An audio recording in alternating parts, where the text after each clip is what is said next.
जय हिंद दोस्तों, मेरे इस चैनल में आप लोगों का स्वागत है। बोल रहा है क्वेश्चन नंबर 5 1.2 का जांच कीजिए कि क्या प्राकृत संख्या n के लिए संख्या 6 के पावर n अंक 0 पर समाप्त हो सकती है। तो इसको बनाने का हम लोग कोशिश करेंगे। चलिए देखते हैं। बोला है कि कोई भी प्राकृत संख्या n के लिए 6 के पावर n अंक, मतलब 6 के पावर कुछ भी रखेंगे तो उसका 0 पर समाप्त होगा कि नहीं, हो सकता है कि नहीं। तो इसको हम क्या लिखेंगे, हल में लिखेंगे। क्या लिखेंगे, हल में लिखेंगे। हम जानते हैं कि हम जानते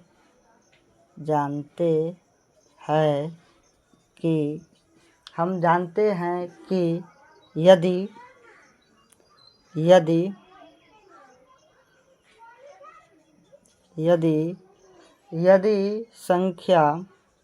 संख्या 6 के पावर n अंक 0 पर समाप्त होती है, 0 पर समाप्त होती है, तो इसका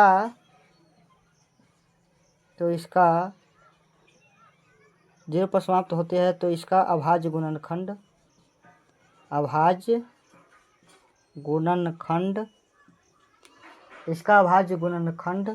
2 या 5 अवश्य होगा। बोला है कि 6 के पावर n लिखेंगे, लेकिन यहाँ 6 के पावर n के अभाज्य गुणनखंड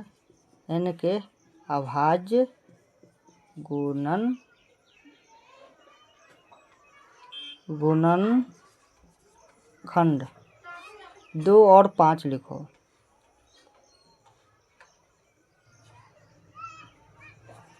2 और 5 अवश्य होगा। लेकिन यहाँ 6 के अभाज्य गुणनखंड 2 और 3 है।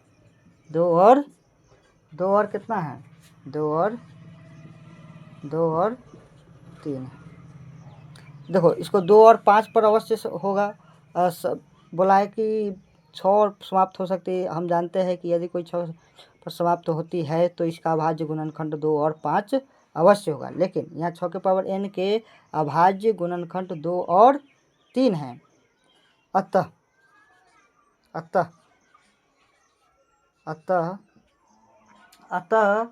6 के पावर n कभी 0 पर समाप्त नहीं हो सकती।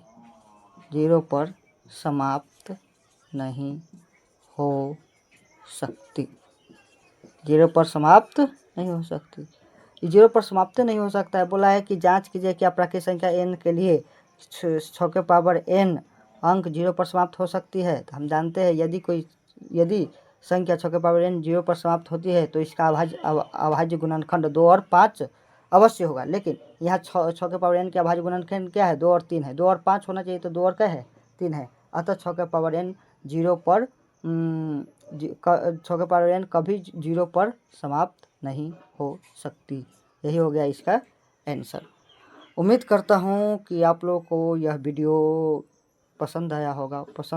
तो आप लोग लाइक कमेंट और शेयर, उसके बाद फॉलो ज़रूर किया कीजिए। जय हिंद, वंदे मातरम।